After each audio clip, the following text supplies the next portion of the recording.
राजनीति, आंदोलन, किसान, करप्शन, गरीबी, इन सभी मुद्दों पर आवाज उठाएगा अब तक न्यूज इंडिया। सत्ता के आगे जब भी सवाल कमजोर पड़ने लग जाए तो सवाल उठाने पड़ते हैं। बोल के लफ्ज आजाद है तेरे, बोल के सच जिंदा है अब तक। मालेगांव महानगर पालिका की सार्वत्रिक निवडणूक 2025-26 इसके एक आज के जो पत्रकार परिषद है इसमें सभी प्रिंट मीडिया, इलेक्ट्रॉनिक्स मीडिया और अन्य मीडिया के प्रतिनिधि का मैं स्वागत करता हूं। राज्य निवडणूक आयोग ने 15 दिसंबर 2025 को राज्य की सभी 29 महानगर पालिका का निवडणूक प्रोग्राम का ऐलान कर दिया। उसमें मालेगांव महानगर पालिका भी शामिल है।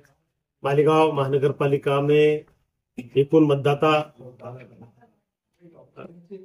5,17,663 है। उसमें जेंट्स मतदार है 2,66,472 और लेडीज मतदार है 2,51,177। 14 मतदार ट्रांसजेंडर अन्य है। तुबा कॉस्मेटिक कंप्लीट स्किन सॉल्यूशन आपके लिए लाया है धूप से बचाने वाली डे क्रीम, सौंले चेहरे को गोरा करने वाली नाइट क्रीम, फुंसियों के लिए TC skin cleaner and serum, सर्दी में जिल्दों को ताजा रखने वाला मॉइस्चराइजर, 7 दिनों में गोरा करने वाली क्रीम, आंखों के नीचे कालापन को दूर करने वाला टीसी डार्क वे सीरम, हाथ और गर्दन का कालापन दूर करने वाला साबुन। हमारा पता याद रखें, कुसुम्बा रोड, औलिया मस्जिद के सामने, Tuba cosmetic complete skin solution. Malegaon महानगर पालिका में कुल सदस्य संख्या है 84 और 84 के एक जो आयोग ने कहा है कि 4 प्रभाग का 4 सदस्यों का एक प्रभाग होना चाहिए। इस हिसाब से हमने 21 प्रभाग उसके बनाए हैं। आयोग ने ये भी सूचित किया है कि 3 से 4 प्रभाग के लिए एक निवडणूक निर्णय अधिकार हो। तो हमने प्रस्ताव भेजा था माननीय विभागीय आयुक्त साहब के पास, तो उन्होंने हर 3 प्रभाग के लिए एक आरओ, ऐसे 21 प्रभाग के लिए 7 आरओ की निमणूक कर दी है। ये आरओ क्रमांक 1 भी माननीय विभागीय आयुक्त साहब ने दिया है। 7 तहसीलदार रैंक के अधिकारी उन्होंने इसके लिए दिए हैं। जो बाकी आरओ क्रमांक 2 और 3 है उसकी निमणूक कारपोरेशन ने करनी थी, तो हमने कर दी है। उसमें आरओ क्रमांक 2 जो है हम जिले के नगर परिषद के जो है अपने लगत के उनके मुख्याधिकारी जो है उनको आरओ क्रमांक 2 का उनको नियुक्त किया है, जिसमें नांदगांव, मनमाड़, येवला, चांदवड़, देवड़ा, कड़वन और सटाना ये 4 नगर पालिका नगर परिषद के मुख्याधिकारी है। जो आखिरी आरओ क्रमांक 3 है वहां हमने कारपोरेशन के जो प्रभाग अधिकारी और इंजीनियर है उनको नियुक्त किया है। वो आरओ के संपर्क में रहेंगे और जो भी चीजें उनको चाहिए वो उनको काम में मदद करेंगे। जो 7 आरओज है वो डिप्टी कलेक्टर लेवल के हैं और आरओ क्रमांक 1 जो है तहसीलदार लेवल के हैं। एक 8वां अधिकारी उन्होंने डिप्टी कलेक्टर लेवल का हमें दिया है आचार संहिता कक्ष के लिए, महेश चेलार बोल के, तो उनकी भी नियुक्ति हमने की है। उनका कार्यालय वाडिया हॉस्पिटल में रहने वाला है। इस तरह से ये आरओ की निमणूक वगैरह हो गई है।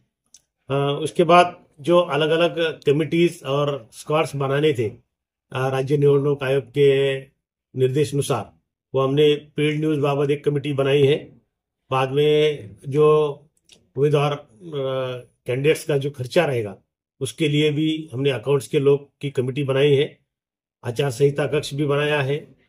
आचार संहिता का पालन अच्छा होता है कि नहीं, इसके लिए जो एफएसटी फ्लाइंग स्क्वाड, एसएसटी स्थिर पथक और वीवीटी वीडियो विजिलेंस टीम वो भी हमने बनाई है, जिसमें पुलिस का कर्मचारी हम आज नियुक्त करेंगे और जल्द से जल्द ये टीम कार्यरत हो जाएगी।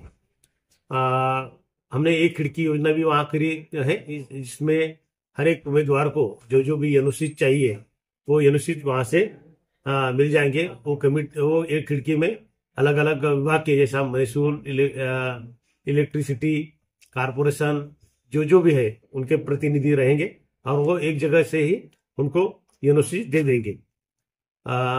जो इलेक्शन का प्रोग्राम है उसमें 23 दिसंबर से 30 दिसंबर तक अर्जी खरीदी करना है और नामांकन पत्र भरना है।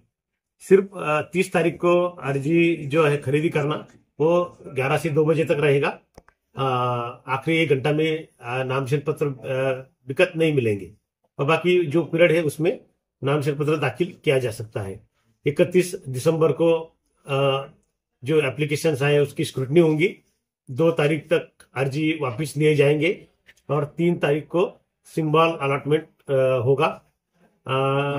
जो एक्चुअल इलेक्शन है मतदान वो 15 जनवरी को होगा और 16 जनवरी को वोटों की काउंटिंग होगी। इस तरह से इलेक्शन का प्रोग्राम है। जो राखी उम्मीदवार है उनके लिए जो वैलिडिटी का प्रमाण पत्र चाहिए, इसके लिए उनको सिफारिश चाहिए, तो सिफारिश पत्र देने का अधिकार हमने निवडणूक अधिकारी को दिया है। बाकी जो शौचालय के दाखले हो, अन्य दाखले हो, प्रभाग से मिलेंगे। नायदे दाखला जो है बेबाकी का वो हमारा गृह कर विभाग जो है वहां से मिलेगा। बाकी जो डिटेल में आरओ वाइज प्रोग्राम है वो ऐसा है कि 7 अपने आरओज है। पहला आरओ जो है वो जो अपना नया तहसील है वहां रहेगा। वहां 2, 11 और 12 ये प्रभाग उसमें शामिल रहेंगे। वहां से जो सीलिंग सेटिंग और वहां वो पेटी वहां रहेंगी। सामान वाटप भी तहसील से ही होगा, लेकिन इलेक्शन के बाद जो सामान जमा होगा वो धान्य गोडाउन में होगा और काउंटिंग भी धान्य गोडाउन में होगी। 2 नंबर का आरओ जो है वो IMA हॉल में बैठेगा। वहां प्रभाग क्रमांक 1, 9 और 10 ये शामिल है। वहां पूरी कार्रवाई सीलिंग सेटिंग से काउंटिंग तक पूरी कार्रवाई IMA हॉल में ही होगी। आरओ क्रमांक 3 जो है प्रभाग क्रमांक 2 का जो कार्यालय है वो वहां पहले मंजिल पे रहेगा। उसमें प्रभाग क्रमांक 3, 6 और 7 शामिल है। इनका सीलिंग सेटिंग से लेके काउंटिंग तक पूरा काम शिवाजी जिमखाने में होगा। 4 नंबर का आरओ जो है दिलावर हॉल के पहले मंजिल पे रहेगा। उसमें 4, 5 और 8 ये प्रभाग शामिल है। वहां सीलिंग सेटिंग और सामान इलेक्शन का सामान वाटप ये दिलावर हॉल में होगा और उनका काउंटिंग और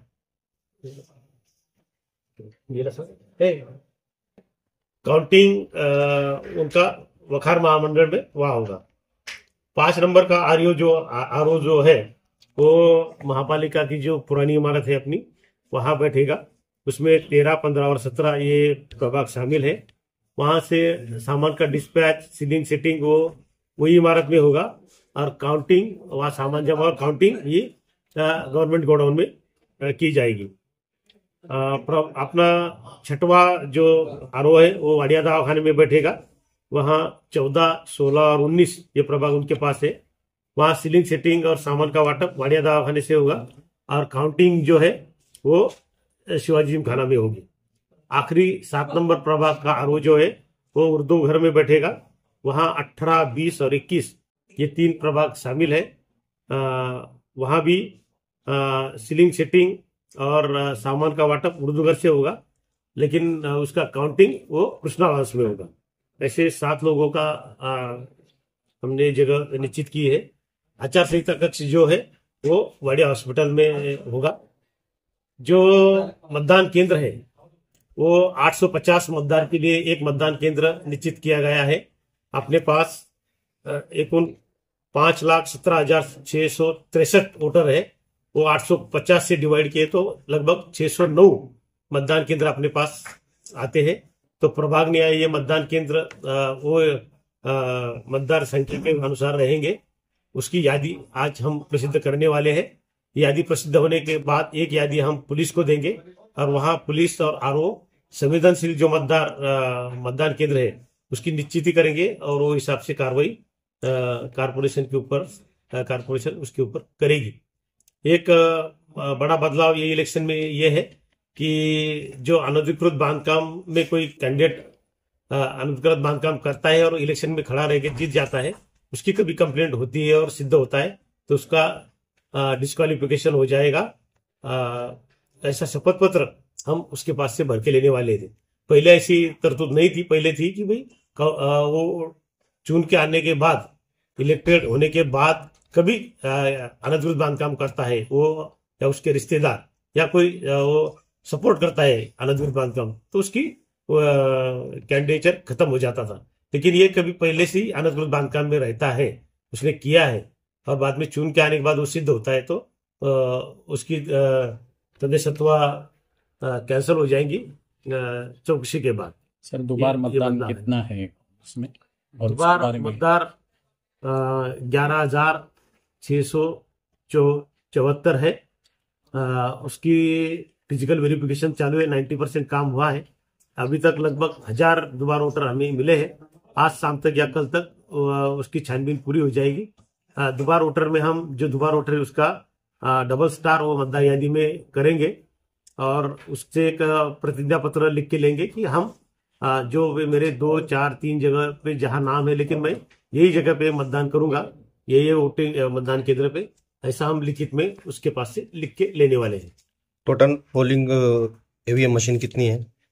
ईवीएम मशीन बैलेट यूनिट अपने पास 1340 है और 670 ये कंट्रोल यूनिट है।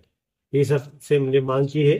बाकी इलेक्शन का जो दूसरा स्टैट्यूटरी मटेरियल है वो इलेक्शन कमीशन से हमें मिल गया है। कुछ थोड़ी पितली सील और मार्कर पेन वो हमें 1-2 दिन में देने वाले हैं।